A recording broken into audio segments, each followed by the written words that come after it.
This is Cerebral Cinema. Movies of the mind. Dragnet.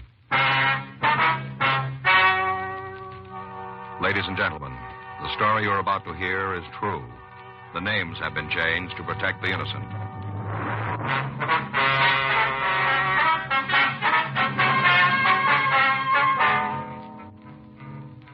You're a detective sergeant. You're assigned to Bunko fugitive detail. A secretary tells you her employer has suddenly left town. She says he's taken all the company records with him. Your job? Check it out. It was Monday, May 18th. It was cloudy in Los Angeles. We were working the day watch out of Bunko fugitive detail. My partner's Frank Smith. The boss is Captain Didion. My name's Friday.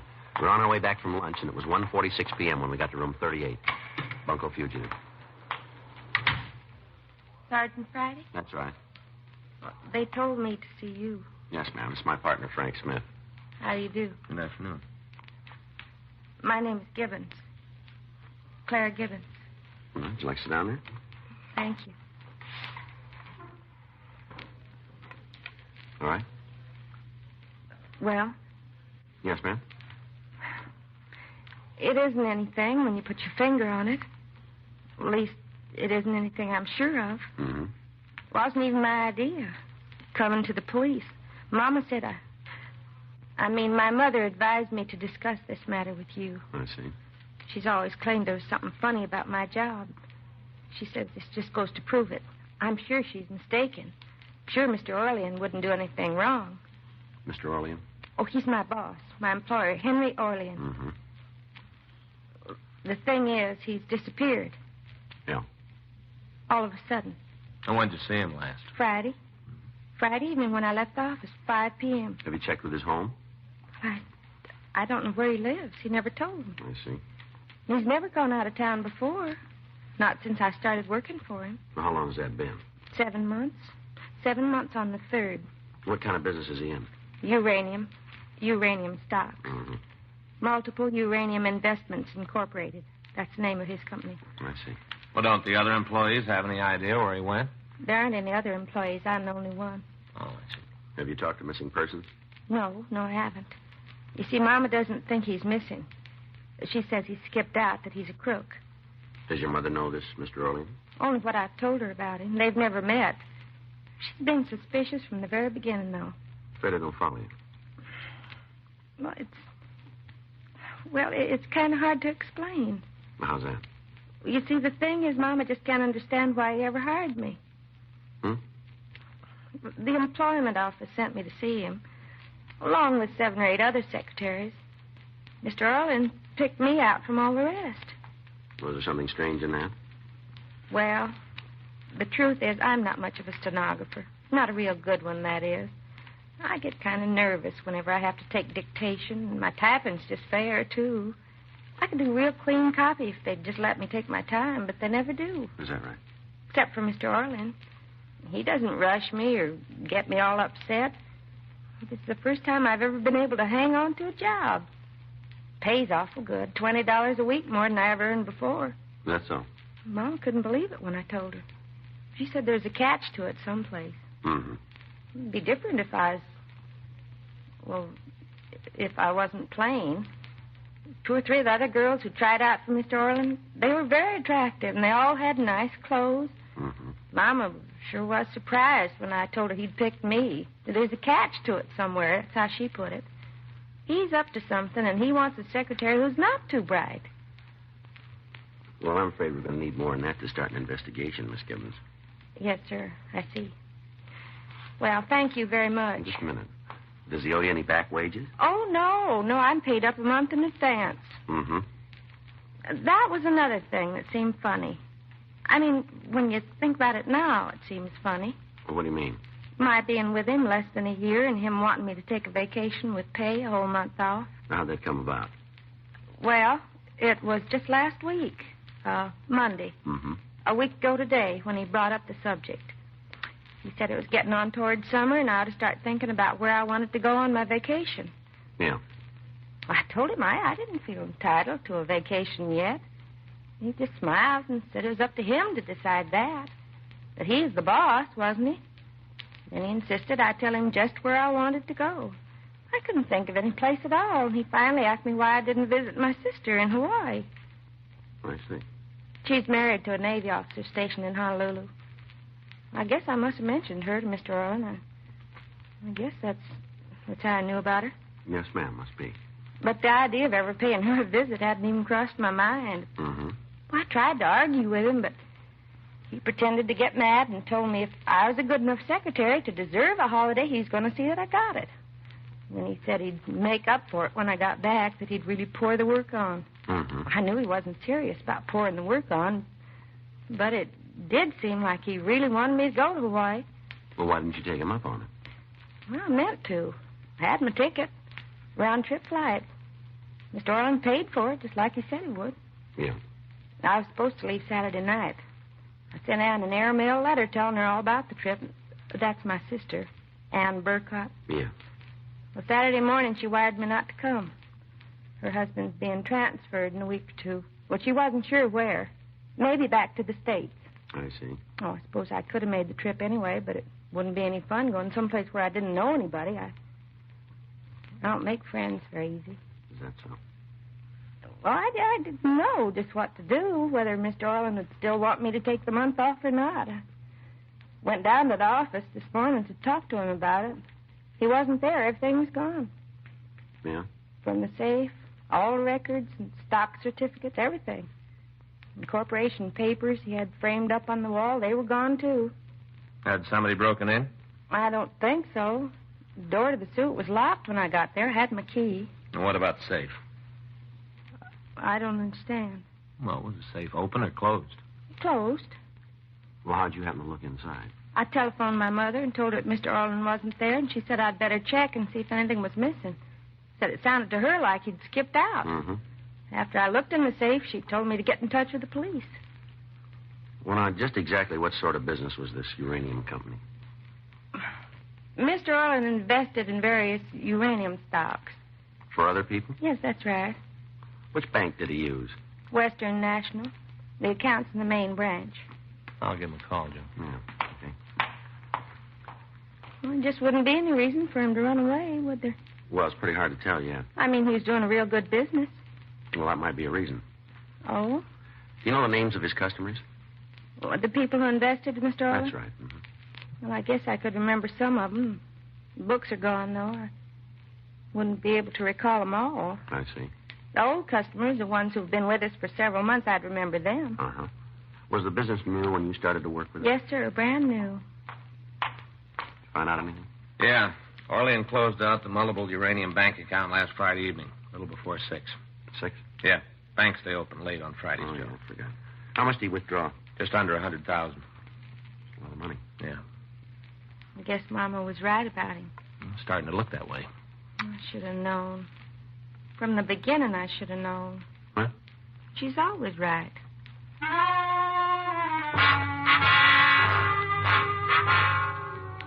While Frank put in a call to Sacramento to check on the corporate status of multiple uranium investments, I asked Clara Gibbons to give me a detailed description of the suspect. 2:28 p.m., Sacramento reported that no such corporation had ever been authorized. We ran the name Henry Orlean through R&I. They had nothing on him. We turned the description and MO over to the stats office. They came up with 7 possible stock fraud artists. We pulled their mug shots and showed them to Miss Gibbons. She was unable to identify any of the pictures. 3:07 p.m., Miss Gibbons accompanied us to the Wendler building on Wilshire Boulevard in the Miracle Mile. We went up to Suite 4D. Just a second till I find my key. Yes, ma'am. Here it is. This is the outer office where I work. Mm-hmm. That's his office in there? Yes, sir. Oh, that's real fancy. Have you talked to the building manager today? No, sir. Is he around, do you know? Well, there isn't any manager. Not exactly. The owner has an office down the hall. Oh. I'll be glad to find out if he's in. Thank you. You'll be here? Yes, ma'am. Well, very impressive quarters, huh? Must have been a very impressive guy. Yeah.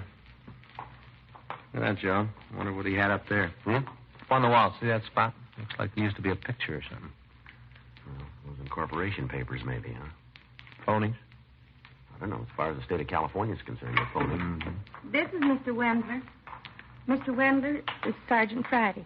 How are you? I'll do. And this is... I'm awfully sorry. I don't seem to remember your name. It's all right. My name's Frank Smith. Well, pleased to meet you. This is our identification. You want to see it? Forget it. All right. Well? You're the owner of this building, are you? Well, it's the Wendler building. I'm Ted Wendler. Yes, sir. Draw your own conclusions. Yeah. Do you have any objections to answering a few questions, Wendler? No? All right. Will you answer them for us, please? I thought I was. Yes, sir. I asked you one before. Do you own this building? Outright. That isn't important. Well, it's important to me. It's important to the mortgage company. Is it in your name? Yes, it's in my name. All right, fine. And what about the man who rented this suite? Orlean? Yes, sir. Well, what about him? Do you know he left town? Well, she just told me. Did you know about it before? No. What can you tell us about him? He's a broker or something. Uranium stocks, I guess. So we got that much. That's all you know about him, huh? Yeah? How long has he rented from you? Let's see, a little over 7 months. Be 8 on the 3rd. Did he mention anything about where he had offices before? No, he said he was from back east. Any particular place? No. Why, what's he done? We'd like to talk to him, that's all. Well, maybe he'll come back. Uh-huh. Well, if he doesn't, it's all the same to me. What? I made him pay his rent in advance whole first year. Is that your usual practice? No, only with fellas in the stock market. You see, I remember 1929. Yeah. You never know what's going to happen, not with fellas in the market. Mm-hmm. You see, I remember 29. Yeah. If Orlean stays away, I'm way ahead of him. Rent's paid up. Mm-hmm. I'm nearly 5 months ahead of him. Yes, sir. I wish we were.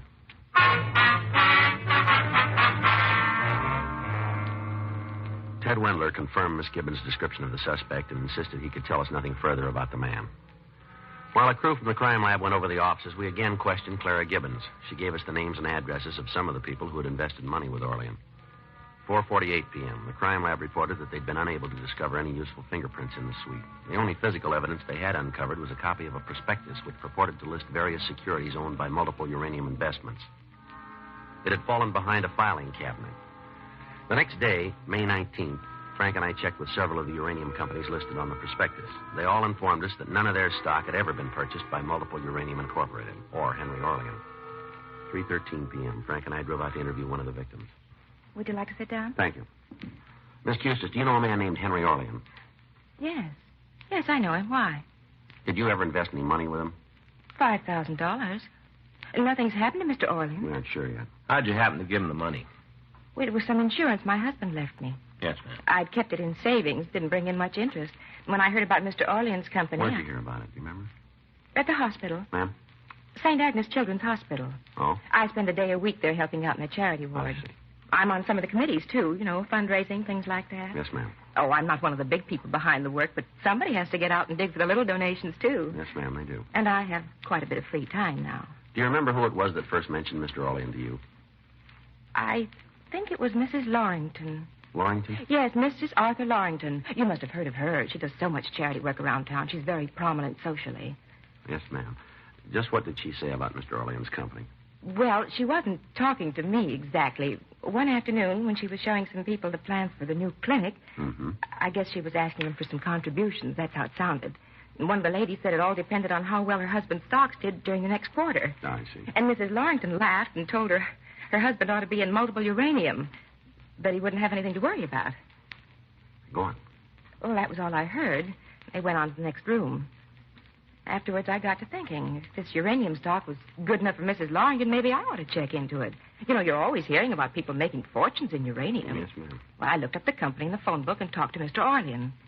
At first, he wasn't very anxious for me to invest, but when I told him I knew Mrs. Lorrington, he said he'd take me in as a favor to her. When was all this? Oh, about 4 months ago. Have you seen Mr. Orlean since? No, You heard from him? not directly. I get a dividend check every month, though. Stock's paying very well. I figured it out. On a yearly basis, it'll come to over 30%. You can't do much better than that. No, ma'am. I told some of my friends about it, too, so they could get in on it. Uh-huh. Well, thank you very much, ma'am. You still haven't explained what this is all about. Well, we're trying to get in touch with Mr. Orlean, that's all. Oh, the Wendler building on Wilshire Boulevard. That's where his office is, the Wendler building. Yes, ma'am. Isn't he there? No, he isn't. I don't understand. Orlean seems to have disappeared. What about my money? I'm afraid that went with him. Why, that isn't possible. He couldn't have. Mrs. Lorrington said it was a good stock. Yes, ma'am. We'll talk to her about it. Well, he paid me dividends every month. Good dividends. Yeah, well, I wouldn't count on any more of them. What? Why, I'll bring charges against him. I'll have him put in jail.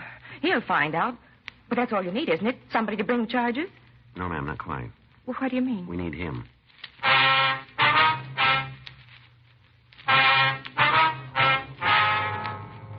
Frank and I left Mrs. Custis and drove out to interview another victim, Mrs. J.T. Pressing on Highland Avenue.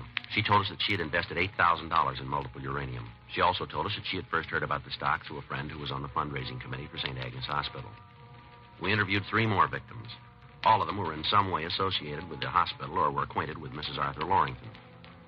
8:45 p.m., we drove up to the Lorrington estate in Bel Air. A maid showed us into the library and said that Mrs. Lorrington would see us in a few minutes. Hey, Joe. Yeah. That's her. Hmm?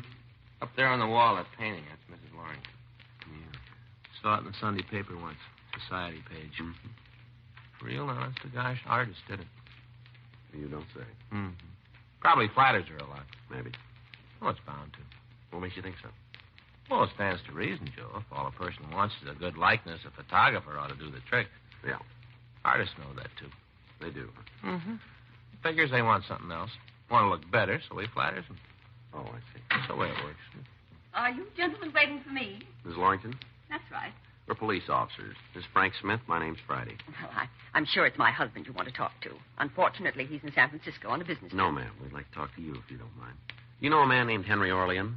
Orlean? That's it, yeah. The name sounds familiar, but I meet so many people, it's hard to be certain. Have you ever heard of a stock called Multiple Uranium Incorporated? Oh, yes, of course. Well, I didn't associate the two for a moment. That's Mr. Orlean's company, isn't it? Yes, ma'am. Do you have any money invested in that stock? No, not me personally, but I can vouch for the company if that's what you want to know. Mm-hmm. You see, I'm on the fundraising committee for St. Agnes Hospital. Matter of fact, I'm the chairman. Yes, ma'am, we know. And we do own some of Mr. Orlean's stock. The hospital, that is. But tell us, how'd you happen to buy it? Oh, we didn't. It was a donation. Would you mind telling us from who? No, not a bit. Mr. Orlean himself. I see. When did he give it to you? Last year, September. Yes, it was September. The Charity Bazaar. I don't recall the exact date, but I can find out for you. Well, September's close enough. Just what was this bazaar? A party here at my home. We opened the grounds to the general public. A garden party and auction combined. An auction. Some of the motion picture people donated the items we sold, and all the money went to the hospital. Mm-hmm. We raised over $25,000, not counting what Mr. Orlean gave us. Mm-hmm. That's the stock donation. That's right. He congratulated me on the bazaar. He seemed to be very interested in charity work. I said we would certainly use his help, and he offered to do whatever he could. Go ahead, please. He said that unfortunately he couldn't give us cash at the moment. He mumbled something about a tax problem. I'm not really too clear about those things. Everyone seems to be having tax problems nowadays. Mm-hmm. So instead of an outright gift, he offered us a block of stock in his company. I see. Now, just how much stock was involved? 500 shares, I think. Yes, something like that. At any rate, he said the market value of what he was giving us would be in the neighborhood of $10,000. Did he tell you anything else about it? Well, he didn't go into the details of his corporation, and I certainly didn't question him. You don't look a gift horse in the mouth. Yes, ma'am. All I recall, he said his company owned shares in other uranium companies so that the money was well diversified. Now, was that all? Yes, I believe so. Except that he made one request. What was it? He asked me not to sell the stock for at least a year. Did he give you a reason? Oh, yes. He said that within a year's time it would double in market value. And in the meantime, the hospital would be receiving excellent dividends. I see. As a matter of fact, the dividends have been remarkable. Mm-hmm. Something like $500 a month, I believe our treasurer told me. Mr. Orlean must be a very shrewd investor. Did you ever discuss this uranium stock with any of your friends, Miss Lorrington? Why, yes, once or twice. One of our committee meetings, when we were going over the books, we were surprised at the return it was paying us. We all talked about it then. I suppose I may have mentioned it since. Mm-hmm. Just in conversation. Yes, ma'am. Is Mr. Orlean upset that I told other people about his company? I didn't know he wanted it kept secret. No, he wanted you to tell him.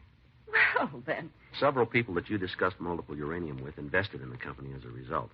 it's a perfectly sound investment. No, ma'am. What? Orlean has disappeared, and so has their money. I'm sure you're mistaken. The stock he sold him was phony. So was the stock he gave your hospital fund. But it couldn't be. Look at the dividends it paid. It was just good advertising. You mean he used the hospital? He used me? I'm afraid so.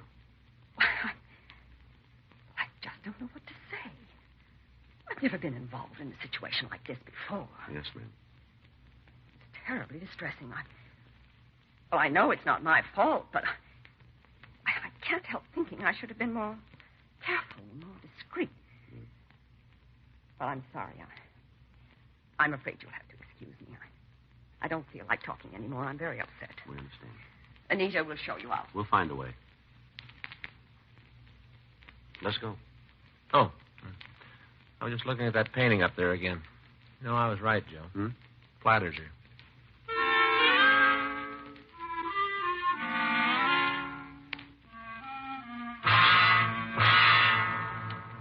The interview with Mrs. Lorington had enabled us to establish the suspect's M.O.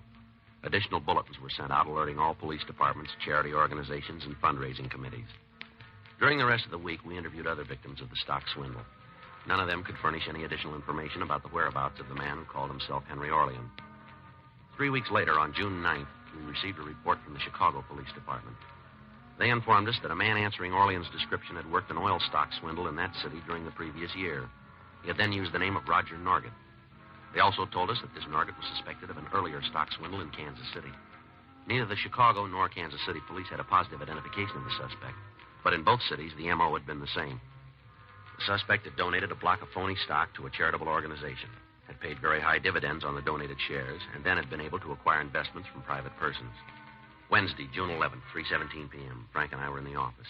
Sergeant Friday? Yes, ma'am. You remember me? Clara Gibbons. I used to work for Yes, Mr. ma'am. Orlean. How are you? What can we do for you? Mama just found him. Hmm? Mama just found him, Mr. Orlean. Where? Over on Hill Street. She was just walking along and she saw him. Is she sure it's him? Positive. Please Oh, hurry. just a minute, Miss Gibbons. Yeah, what is it? Didn't you tell us your mother had never seen this man? Well, she's seen him now. He was walking down Hill Well, how Street. does she know it's him if she never saw him before? I told her what he looked like dozens of times, all about him. I see. For heaven's sake, you don't have to see a person to know what he looks like. Mama would recognize Mr. Orlean anywhere. She's said so half a dozen times. She can describe him better than I can. Oh. My mother's very intelligent, Sergeant. She's not like me. Now, please don't stand here and argue about it, or he'll get away. Well, just where is he? The Norridge Hotel, corner of Hill and I Halldale. thought your mother saw him on the street. Well, she followed him into the hotel. She didn't want to lose him. He went upstairs, and she telephoned me from the lobby. She said she'd wait there to make sure he didn't leave. Oh, I see. She told me to bring you as soon as I could. It's nearly half an hour since she called me. We haven't got much All right, time. Miss Gibbons. All right, we'll check on it right away. You're going to arrest him, aren't you? If it's the right man. Well, of course it's the right man. Mm-hmm. Excuse me a minute. Do you have to answer it now? Bunko Fugitive Friday. Yeah, that's right. I see. Fine. Okay. We'll forward our warrant to you. Will you send us a notification by telegram? Thank you. We sure are. Many thanks. Salt Lake City Police Department. Yeah? Picked up Orlean this morning. Tabbed him from our circular. They sure it's him? Gave him a full confession. Admitted the KC and Chicago deals, too. But it couldn't be Mr. Orlean. He's at the Norridge Hotel.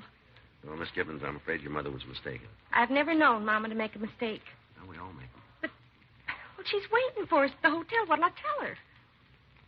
Well, let's see. I guess there's only one thing. What's that? Tell her not to wait.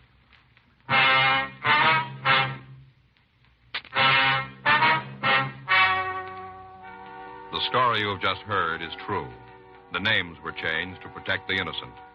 On August 16th, trial was held in Department 98, Superior Court of the State of California, in and for the County of Los Angeles.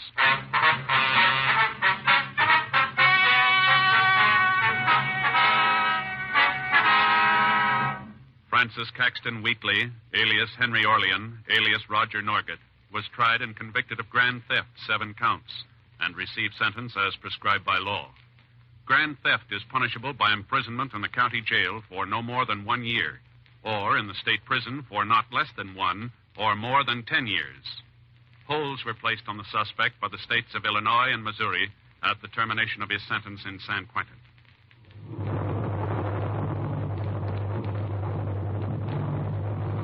You have just heard Dragnet, the authentic story of your police force in action, and starring Jack Webb, a presentation of the United States Armed Forces Radio Service.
Cerebral Cinema hopes you have enjoyed this movie of the mind.